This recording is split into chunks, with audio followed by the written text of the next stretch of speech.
reporters for The Spectator. And so if you could introduce yourself and spell your name so when I'm writing it, I can make sure it's spelled properly. Sure. So I'm Jenessa Williams, spelled Jenessa. Williams, Williams, normal spelling. Okay, and you're a longtime resident of Erie? Yes, for I would say maybe 18 years. I was originally born in New York, however, I've lived here most of my life, so I like to consider myself an Erieite. And what school did you attend? College or high school? College. College, I went to Mercyhurst University, and I got my degree in finance. Okay. And how is living in Erie has influenced your role now in Erie Equal? So it has influenced my role in Erie Equal because it has made me very open to uncomfortable conversations because of, so I went to Strong Vincent for 2 years and then I went to McDowell for the other 2 years. So it was an extremely strong culture change, but I had a lot of great experiences at both. I obviously dealt with racism.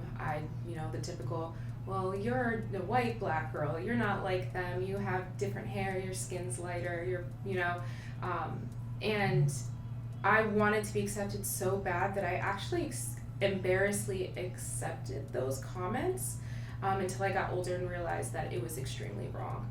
So my role, just based off of the experiences that I have, being biracial and having different sets of friend group, I'm very open to having conversations that most people are not willing to have.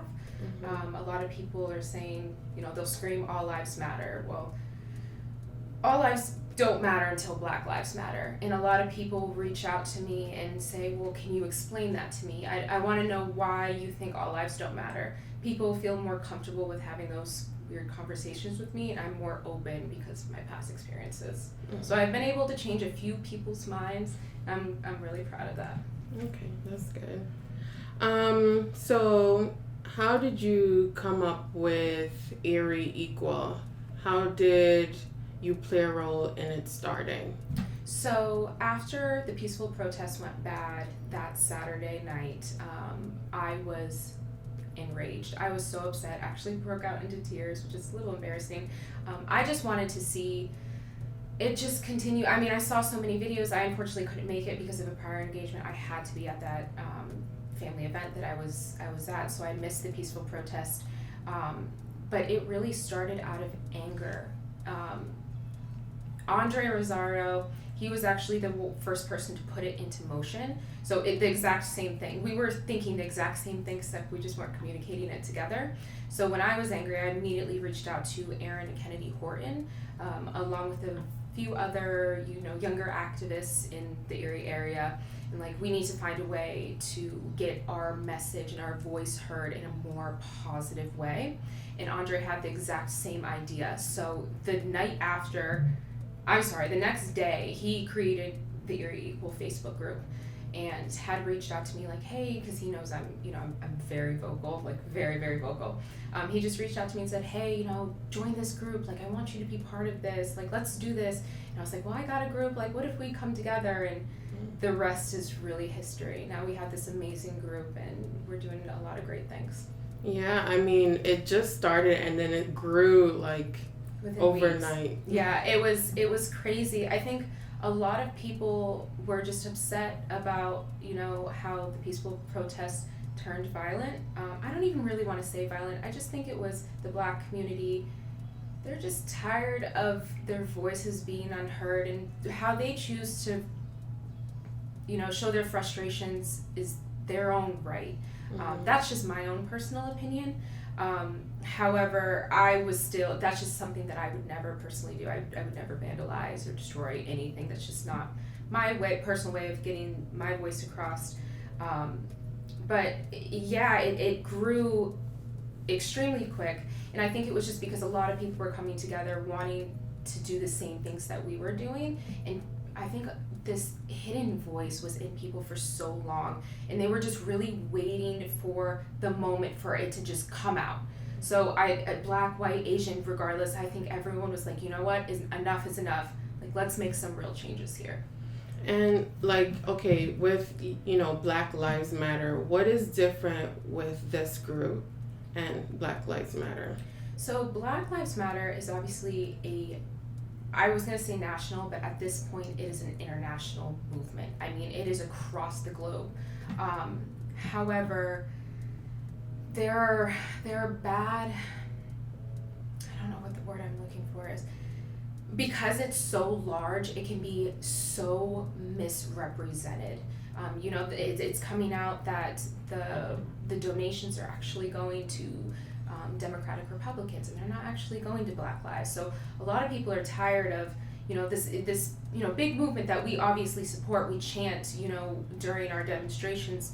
However, we wanted to separate ourselves from that, because you can't create change unless you start with your neighbors. So we wanted to start on a local level, rather than screaming for the world. We're hoping, we're starting with policy change on a local level, city council, mayor. We've had a few conversations with a few state representatives. We've had meetings with people that are running for Congress. However, we are really committed to staying local and fixing what's here on our own front door before we move on to even a state, and then a federal, and then a global. So Black Lives Matter, it's just such a broad, it's just such a huge broad movement that we support, but we want to focus on Erie and making sure that Erie is equal first before we move on to the rest of the world. Yeah, that makes sense. And what day did it start? On the 31st, right? So what was the day of the protest? I think it was the 30th. So it was that Sunday. That literal next day after that Saturday of the protest is when Erie Equal went up on the Facebook page. But Andrey was the one to start it. And I mean, so when it started, how did you, I don't even know how you guys gathered so much people to come out, even consistently. Yeah. I think, again, it's just, I think people have really wanted to do this for a long time. And I think they were just waiting for their voice, for a way to express their voice. So when Andrey really opened that opportunity and made that group public, which now it's private due to us receiving death threats and, obviously opposers just not being a part of our cause, now it's private. But him starting it off with that public, it allowed people to voice not only their opinions, their thoughts, their frustrations, but the big thing that me and Andrey focused on at the beginning was we included everyone. So that big board you saw when you first walked into my house, it's not a piece of art, I promise. It's not a part of my aesthetic here. It was a board I took down there because I wanted everyone to write what change they wanted to see in their community, whether they're white, black, whatever. So I think that's a big reason why it grew so big, is because we focus solely on hearing everyone else's thoughts and opinions. Not just saying, hey, this is what we want, but hey, what do you want? What change do you want to see in your community? And I think a lot of people respected that and found that they could use their voice through us in our group. Wow, so you guys are really receiving death threats from people in this area? Yeah, it's so surreal and unfortunate, but that's just the reality of being, sorry, that's my stomach, the breakfast I didn't eat earlier. That's just the reality of being an organizer of a movement this large in such racist city. So it was inevitable. I want to say I was shocked, but I really wasn't. Okay, so another question is, what do you think it was specifically about the George Floyd video that has mobilized the community and world in such a way? So I have two views on that, maybe three. So number one, I think the video was heartbreaking. I think at the end of the day, all of them truly were. Why we didn't march years ago globally is a question I don't know the answer to. I think people are fed up. With the re-election, the president election being this year, and a lot of state elections being this year, I think people are just tired of the same old. And watching that video was hard. I mean, a grown man crying out for his mother, I think just hit everyone so deeply that even if they weren't pro Black Lives Matter before, they were now. Because it's not a race thing. It's a humanity thing. It's a moral thing. You can't stand by and continue to let Black lives be slaughtered in the streets. It's at this point it's just a moral thing. So I think now people are just tired of the same old politicians. They're tired of the same old racist police officers. They're tired of continuing to be silenced. People want change now. People want a new president. People want new state representatives. People are finally starting to say, hey, maybe I should vote. That's like the decade-long question. How do we get the Black community to vote? How do we get the Black community to care? They're listening now. I think that's such a tough question. I have so many different, ideas. I also think it's a trend.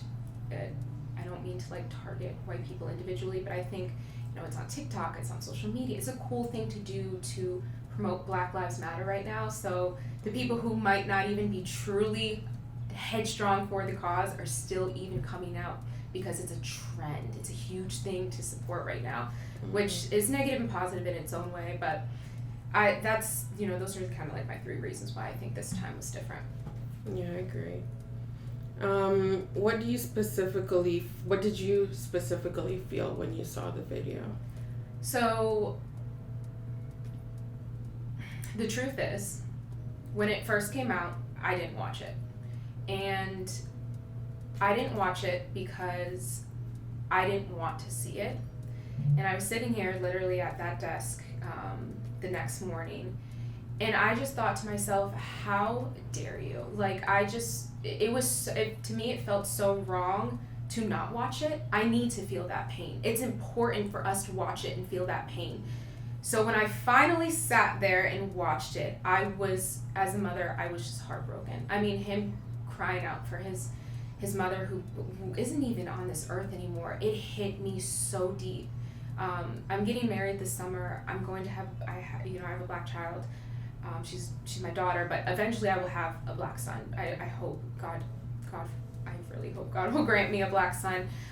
So that hit deep because that's someone's child, that's someone's uncle, that's someone's brother, and I put my family in his position. What if that was my brother on that cement? What if that was my child on that cement? And I just broke down. At first I felt defenseless, and then I felt rage, and then I got organized with my feelings, and I was like, let's do this. Let's make some change, finally, please.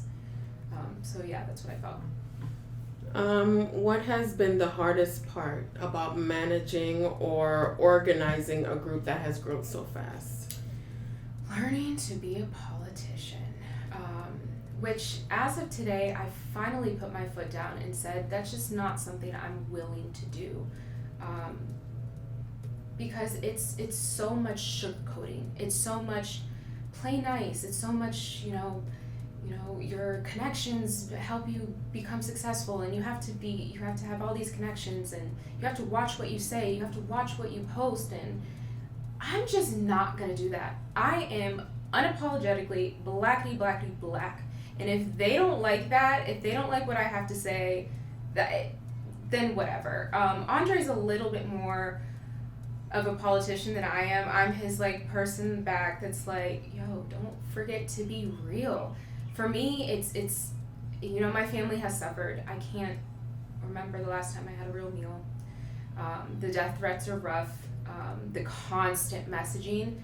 I'm big on being able to make sure I hear everyone. So a lot of people, they reach out to me with messages like, hey, will you present this to the mayor? Or, hey, what do you think about this? So I try to respond to every single email, message, regardless that I get. It's been an adjustment. I keep saying because there's so many different parts, but I would say learning to be a politician and realizing that you are in this weird spotlight that you didn't ask to be in, it's a life-changing experience. Wow. And sorry.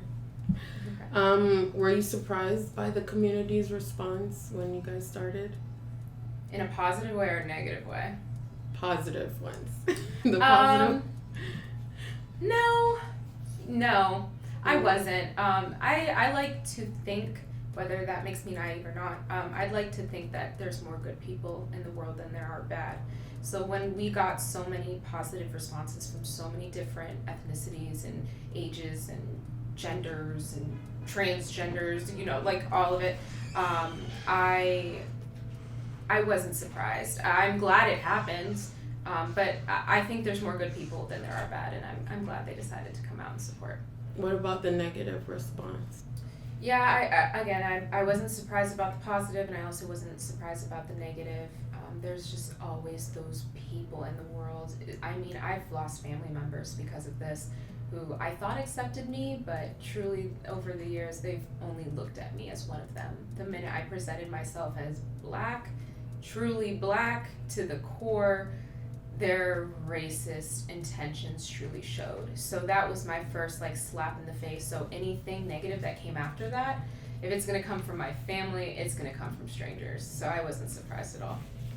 At this moment, do you see any hope other than, I guess, with the policemen getting fired and stuff like that, for there to be change in the state with what we have now as representatives? I do.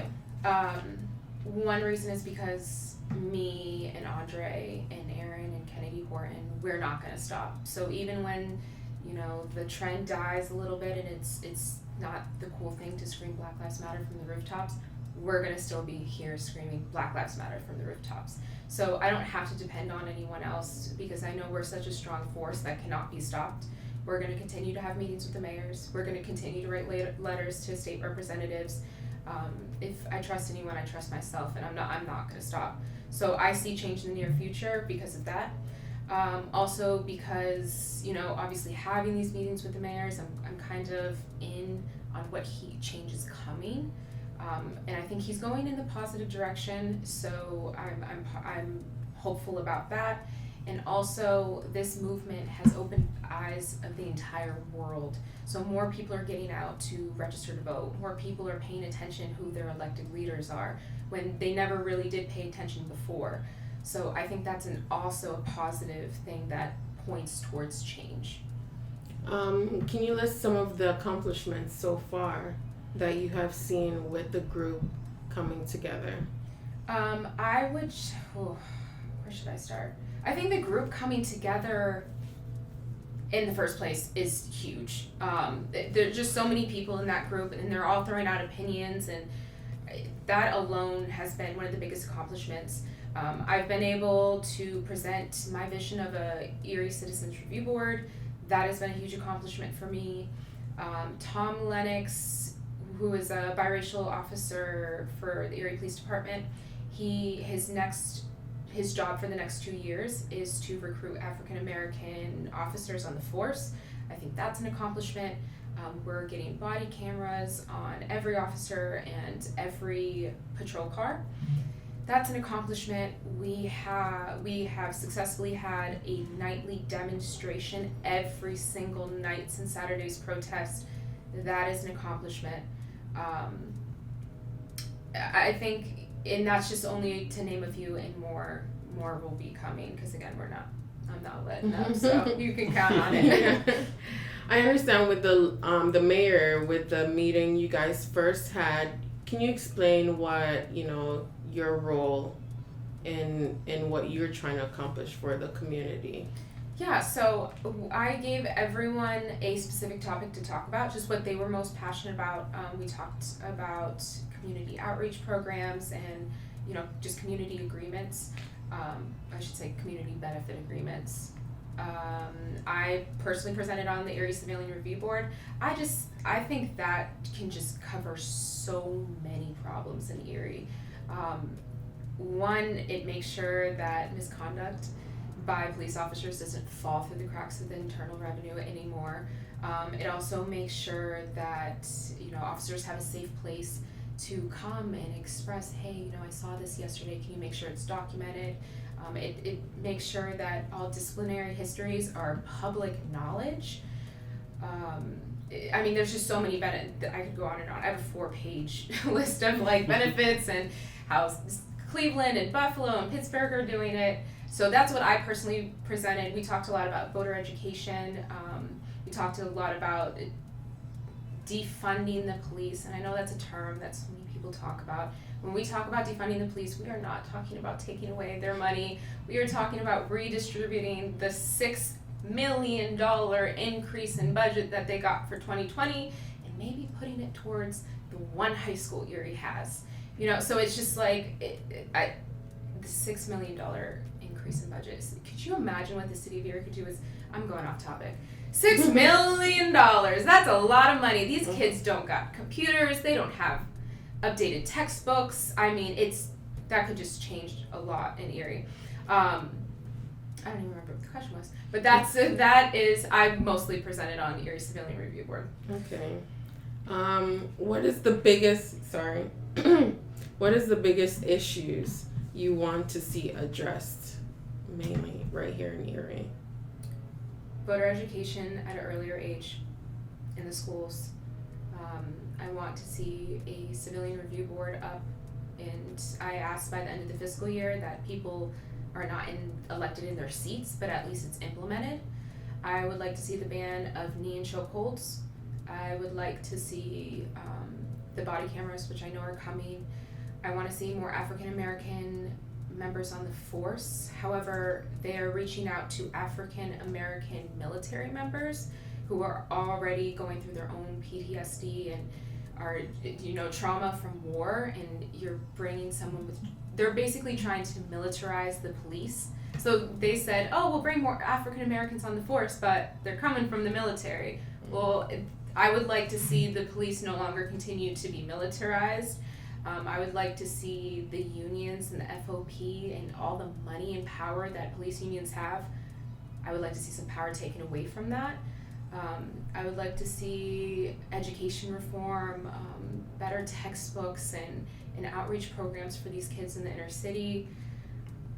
I think I kind of touched on. I think I touched on everything. Mm-hmm. Yeah. All right. So, what was your first, with what happened with Hannah? Okay. And the response from the local leaders. What concerns you the most? That it took 2 weeks for them to give the officer a 3-day suspension. He got desk duty for who knows how long, and he has to go through intervene training, the same training that most of them already go through when they signed up for the force. I think that is it took 2 weeks for the mayor to make that decision when it should have been immediately. I don't like to talk about, whether he should be fired or not. I don't like to spend a lot of time on that. I believe that Hannah deserves an apology at the very least. And I'm not also going to talk about if the officer's name should be released. I think Hannah deserves an apology, and she's currently facing people want her charged because at that time, when it turned violent, the protest became illegal. So a lot of people are reaching out saying that Hannah should be charged. And I just think that's absolutely ridiculous. So when it came out that, the officer got what he got, the first thing that popped in my head was, you could have done this the next day. Honestly, it didn't take you 2 weeks to investigate a video that the mayor swore was doctored. It clearly wasn't doctored. I don't appreciate how people are saying, well, he didn't kick her, he just pushed her with his foot. That came out of the police chief's mouth. That's just disgusting. Call a spade, it was a kick. So that's what I think about what happened to Hannah. And when you first read the letter from former police sergeant now, Jeff Annunziata, yeah, what were your thoughts? I was disappointed, but I was not surprised. And I think it's important that Erie knows there are so many more officers just like that. I think a lot of people were shocked, and I just was not one of those people. Like with him being fired, I know you don't like to talk about, people being fired for things like that, but Mhm. do you think there could have been another solution? I don't think there's any other solution because someone like that should not be on the force. I mean, these are public servants. These are supposed to be our heroes that come and save the day. He has no interest in supporting Black lives. So what makes you think he's gonna save a Black life? Um, he sh- he deserved to lose his job.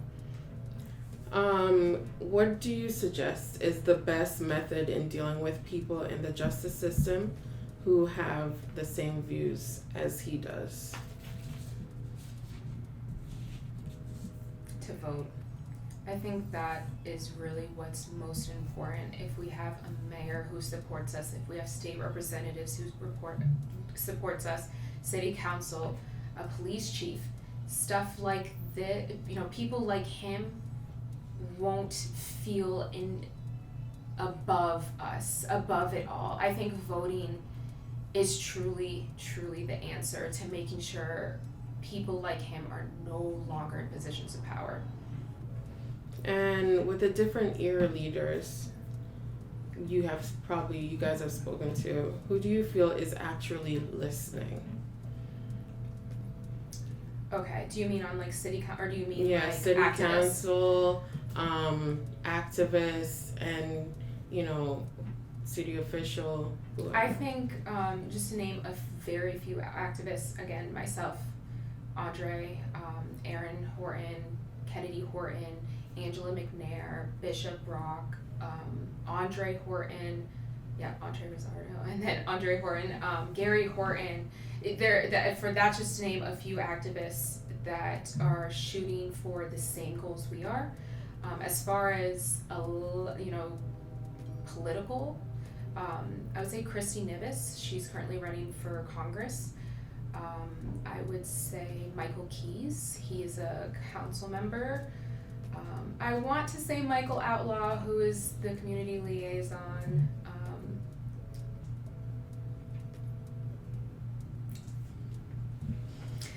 We'll mention him because I think he has good intentions, but he hasn't really done a whole lot. The mayor. I think it's the same. How I feel about Michael Outlaw is how I feel about mayor. Joe is just, they have good intentions. They're just not doing a whole lot about it. There's a lot more that they could be doing, but the fact that they are listening is a start. But honestly, that's it, and that's extremely sad. And so we previously talked about voter education, and when you spoke with the mayor about that, in a scenario, for example, like the councilman Brian Shank, opposing the community college, shows he's not for the people you guys are writing about on your page.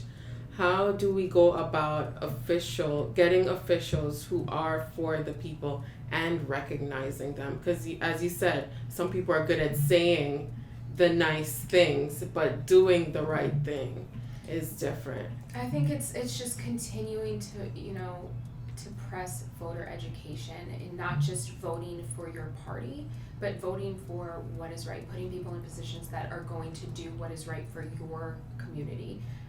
I do believe that everyone is entitled to their own opinion, and I believe so is he. Will he be voted for when he's up for re-election? We will see. I won't be voting for him, but I think just continuing to educate the inner city and getting Black people out to vote, not only be registered, but to really go to the polls and vote is the key. Yeah, and something important you said, not just voting for your party, but the one that's right. And a lot of people, they're so caught up in this party thing, I think. Yeah, I agree. That they don't recognize that it's not about that. It's about the people, not about your party. Anyways, I'm not doing it. All right, so one thing I always respected about you guys' page, you always try to keep the peace in order for others to listen. Like, how do you go about getting the energy to do that? Even when you know that somebody's just saying something, you're like, Lord, I just try. I'm big on mental health and keeping the peace and letting everyone express their own opinion, even if I don't agree with it.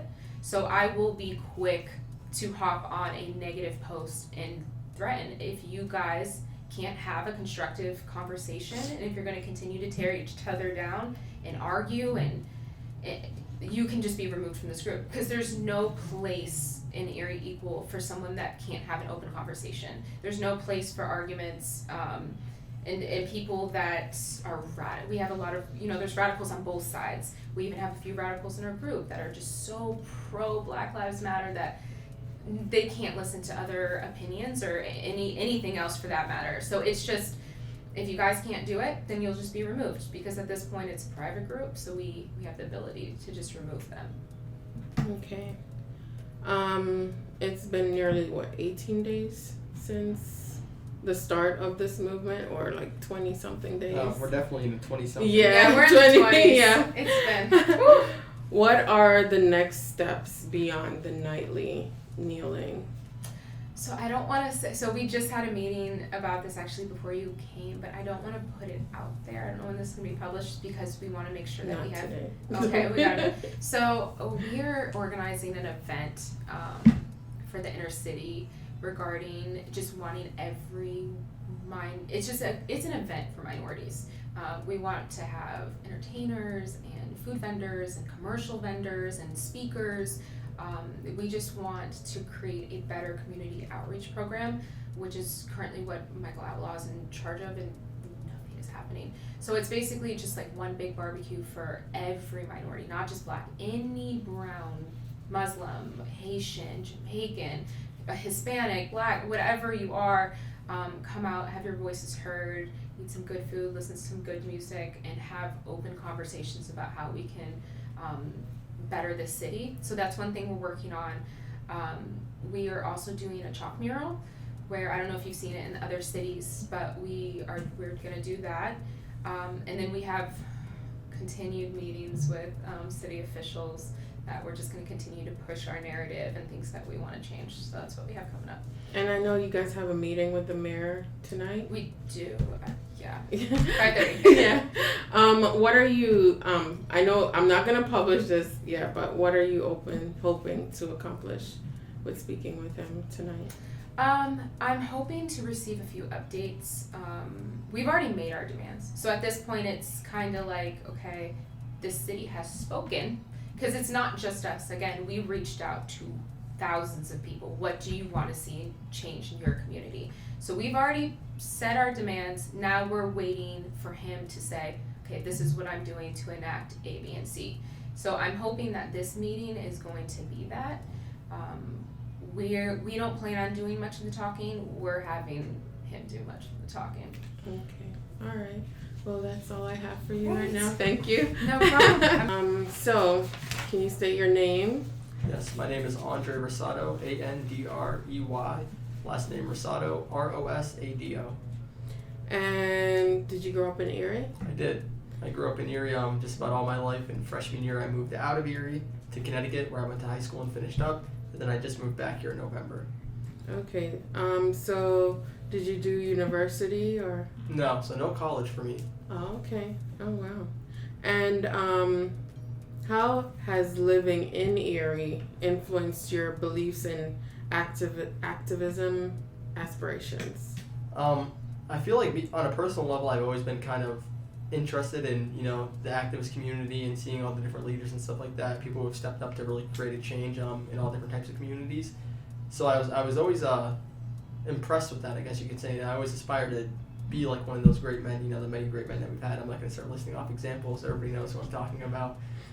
So when this all started happening, we've always had tension in America. It has its flares where it comes and goes, but it's always there, whether it's under the surface or being exposed as it is right now. So when, the incident with George Floyd, who was murdered at the hands of the police, happened, that kind of set the flares back up. It brought it back to the attention of the daily American who's just living their life. So I seen that happen, that directly caused the riot to happen downtown here in Erie, and that really inspired me to try to find a platform or something I can set up so that people have somewhere that they can go and discuss their ideas and try to be more organized and promote peace, because breaking buildings and setting fires, that's only going to make people denounce what we're trying to accomplish here. People aren't going to see that how we see it, which is that's just emotion. That's what that was downtown. That wasn't anybody doing it, targeting specific businesses. That was just pure emotion that got the best of people that night. And what was your experience with racial disparities growing up here? Growing up, probably just like the rest of you guys. I walk into a store with my friends, or I walk in a store by myself, and you've got people looking at you just because you walked into the store or how you're dressed. Even when you're, if you're talking to a police officer, they always look at you a little bit, or they'll hold their hand on their gun and stuff like that, just because they don't know what you're going to do. Even though black people technically don't have a history of violence towards white people. I don't know if anybody's seen the video that I posted in the page, but there's a pastor who was speaking. Did you see that? Yeah. That was some powerful stuff he was speaking. Yeah. I think I watch that video at least 2 times a day still. Wow. How did you come up with the name Erie Equal? It kind of just fell in place. Obviously, we're all seeking equality here, especially within my organization. So when I first seen, the riots happen, obviously Erie is the city we live in. I didn't want anybody to confuse this with something that's like a national movement. This is strictly local for now. So, that's why Erie happened in there. And then Equal, we're all seeking equality. And then the other half of the name that's not really in there is just organizing peaceful demonstrations. But I just use Erie Equal for short because it's nice and simple. Okay, that's good. With the George Floyd video, which, broke the camel's back, I guess you could say, what did you specifically feel when you saw it? It was sadness. It was just sadness, and I felt so many different emotions watching that video. And the worst part about it is that's not the first time that's happened, and that's probably not going to be the last time that happens. Mm-hmm. So that's really where it gets me. Like with the reaction nationally, in regards to policing, how does that make you feel when even after that, some still feel the need to be as aggressive? It's just, if a cop still feels the need to be aggressive, even with all the media scrutiny that they're facing these days within their respected organizations, they're, in my opinion, just not fit for the force. They're there to serve the public. They're there to keep order and make sure everybody's safe. They're not there to shoot people down in the street or suffocate people to death or, harass people. That's not their job. Yeah. With managing the group as the founder, what's your hardest part with dealing with that, with it growing so fast and like everything that's going on? I think the hardest part for me is I wish there were more hours in the day. I literally run out of hours in the day to get to everything I need to do. So my schedule is just super, super slim. That's probably the hardest part is. And were you surprised by the community's response? I would say I was a little surprised. I initially did not anticipate the group exploding how it did overnight. We gained probably about 200 to 300 followers a week consistently. So the growth is just, I'm more amazed than surprised, if anything, if that makes sense. And I understand that with the group now, you guys made it private because there was a lot of negative coming from that, like with death threats and people just trying to create arguments and things like that. How are you guys handling that? So essentially we try to handle it. We have a strict system that we have put in place. We try to give people, a few chances depending on how severe it is, what they're saying in the group or who they're affecting. But if somebody comes in there and they're just either just blatantly against everything that we're trying to accomplish here, then we just send them out of the group. I think ever since we made it private, it makes it easier to catch those bad actors before they're in the group, because that way we kind of screen through people's profiles and creep through it a little bit and see what they post and stuff like that before all this happened, see where their mind kind of was. So I think ever since we made it private, it makes it a lot easier to filter through the people who are for the good of the group or the people that are just there to cause problems. Okay. Do you feel like there's hope for change in Erie with its current elected officials and people that are in power? I think we need a lot of reform in that department. There are definitely some good guys that are on our side that are in positions of power, But if we're going to achieve what we want to achieve, we're going to need system-wide reform starting from the bottom to the top. Okay, yes. You mentioned in the group that you would be willing to run for a local government. Was there a moment when you decided that the best way to make change was to create it yourself? Yeah, I guess you could say there was. After a few of the meetings with the mayor and just hearing those guys just yip-yapping back and forth talking about what they were trying to do, for X amount of years, and realizing that at the end of the day, it's kind of like a business, even though I hate to compare it to that. If you're not producing results, that means you're not successful with what you're doing. That means somebody who can produce better results should come in. So that's kind of how I seen that, and those meetings with the mayor only kind of pushed me more toward taking that kind of stance. Like I said earlier in the interview, I've always kind of had those aspirations for activism and politics and stuff like that, and this is kind of just pushing me further into that. Okay. Somebody gonna get that? No? All right. What was the biggest issues you wanted to address in Erie? In Erie, the biggest issues I really want to address are starting off with the police reform, leadership change, and education. I'm really, really big on education. That's really where it starts at, is if we can get these kids focused and engaged in the community and with their own futures and stuff like that. If we can catch them early enough, we can prevent so many problems from happening. Okay. All right. With you mentioned, what were you saying, the biggest issues you want to see addressed? So you said education. What else? So education, reform in the police department, of course, reform with our local leaders, as I like to call it, because they're not doing too good of a job. And I think that's really almost, I wouldn't even say it, because jobs are obviously, there's so many problems, but I feel like the key to everything is education, because with education, if those kids are taught how they're supposed to be taught, and they're showing actual role models to look up to, then they'll aspire to do more. They'll get the better jobs and stuff like that. But we also need to make sure that those jobs are there and those jobs are willing to accept, a minority or a Muslim or anybody. Yeah.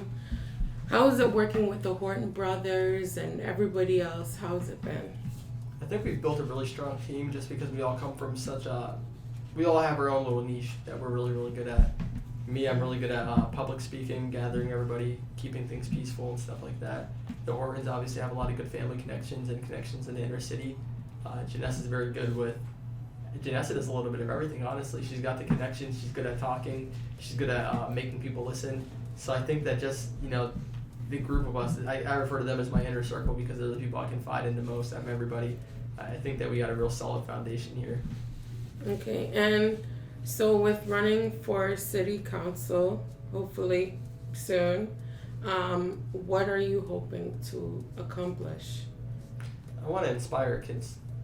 I want kids to see that, a person who didn't even go to college can actually make change in their community, and all it takes is you to speak up and don't stop speaking up. And I want to make sure that people who actually have those positions of power already, if I were to join them, I would make sure they're all held accountable and that they understand that all the little games that they played don't really work on me. You can't wave a check in front of my face and get me to give in to what you want. That's with marching on the mayor's lawn, tell me about that. So that was recommended after we finished up the meeting with him. No, it was actually the same day we had our second meeting with him. We posted in the group that we should probably switch up the location. Somebody recommended going right to his house, like right onto his actual property. So we call it marching on his lawn because that's his home base. We went to Frontier Park, which is literally right across the street from his house. And from there, we would do our organizing. We'd do our 9-minute kneel. We would speak, give out announcements, discuss things. And from there, we would march right past the mayor's house, and we'd circle the block probably 2 or 3 times, just however much we were feeling that day. We'd have our megaphones all set up and stuff like that, and we would shout and get everybody wild up and, just keep the momentum going. And he definitely heard us for sure. How was his reaction to you guys? He came outside once. I was not there for that event. I had a few meetings that day. But from what the people I put in charge that day for that specific event said, he did come outside one time and he wanted to come and speak and join them, and they all just kind of just went right past him. They didn't give him a chance to turn it into a photo op. Oh, okay, gotcha. And you've posted at a time that I forgot which protest it was, that the police were being a bit excessive. I don't know if you remember that. So I think excessive force, the day that I mentioned that was after one of the demonstrations that we held right over at, the first demonstration actually that was right over at Frontier Park. There was probably about 6 police cars that were nonstop circling the block and kind of keeping an eye on us. That's why I said that was a bit excessive, because you don't need to have to. They know what our group's about. We've been doing that for already, 3 weeks, literally 3 weeks, yeah, and we've never caused harm to anybody. We've never damaged anything. And we explicitly said that we're working to damage the mayor's property or anything. And we even spoke with them on the phone beforehand to let them know that we didn't have any ill intentions of going there and causing havoc in his neighborhood. And still, there were 6 armed officers. There were 2 officers just about in each car, so that's 12 law enforcement officers all around his house. That's actually coming from taxpayers, because it's overtime for them to just stand guard like that. Yeah. And also I wanted to ask, like, as I was saying to Jenessa, like, I really respect how you guys are working to keep the peace amongst the group members. How has listening to others who may not agree with you helped with your progress for the movement? I like to listen to everybody, even people who are... I've even listened to some blatant racist people. They've messaged me and talked to me. It gives me more ideas on how I can educate people and try to change the way that they think about the topic. And it helps gives me more to think about, to try to figure out why these people think the way they think, or why they act the way they act towards a specific race of people. And how, like, for example, with the sign, with them crossing it out, and as you said, with dealing with people who have opposite opinion from you, like, what triggered you the most about them, about the people's reaction to that happening? I think what triggered me the most was probably the fact that the person who spray painted over the sign, he came on social media and confessed to it essentially. But everybody said, well, he was the second act of vandalism that happened there. What about the first person? Is anybody getting in trouble for putting it there in the first place? And the fact that people are looking at it like that's just a sticker that's on a pole or on an electrical box, I guess you can say. That's not on anybody's house, on a business's place of business. It's not anybody's car. It's a pole. Nobody, it's just a pole. And I understand that with the Councilman Schenk, with him not wanting a community college, have you ever been able to speak with him about that? No, but I will be getting in touch with him very soon, because I think that, first of all, he lives in Harbor Creek, so he's not even right here in Erie. So that kind of doesn't really have much to do with him at the end of the day. I just don't see why somebody would not support it. I mean, the money's not coming from taxpayers' pockets right away, from what I've learned. The money's going to be used, the money for the community college is going to come from the Gaming Commission directly for about a decade or so, and maybe a little bit longer. So I personally, and I know a lot of other people agree with me, I wouldn't mind if my taxes went up, a few bucks to give the kids the better education that they need, and to keep more families in Erie, Pennsylvania, which is going to help Erie continue to grow and become stronger. Yeah, and I mean, education is very important, especially for kids, because they're the ones we want to grow up to not be in the system anymore, or there will be no need for these excessive police handling, And so, yeah, I fully agree. I keep forgetting. Though my opinion doesn't matter. But, for example, when you first read the letter from the former police sergeant, Jeff Annunziata, what were your thoughts? I just thought he was ridiculous. I mean, the fact that he's been in that position for so long, he's literally a lifetime officer. He's had that position forever, almost. And the fact that he's always thought like that, it actually scares me, because nobody really knew. Some people said that, they maybe heard ramblings or stuff like that about it, but nobody really knew. So that just goes to show you that there are a lot of other officers that are just like him, that think just like him, that are still in the closet. Yeah, and I understand they're trying to have a change.org in order for him to be reinstated, I believe. I think I'll oppose that as much as I can. Yeah. But what do you think about that? Like, what does that? Change.org? Yeah, like not just that, but that there are people who think what he said wasn't racist or. Those are the people that we need to change. And I mean, it's hard to teach an old dog new tricks. Mm-hmm. So that's going to be the biggest battle right there, is trying to change the way certain people think, because not everybody wants to change the way they think. You can't force somebody to do that. All you can do is educate them, and if they don't understand it, it doesn't matter. As long as we have enough people that do understand it, we'll always win. Yes. Okay, and yeah, that will be all for today. Perfect.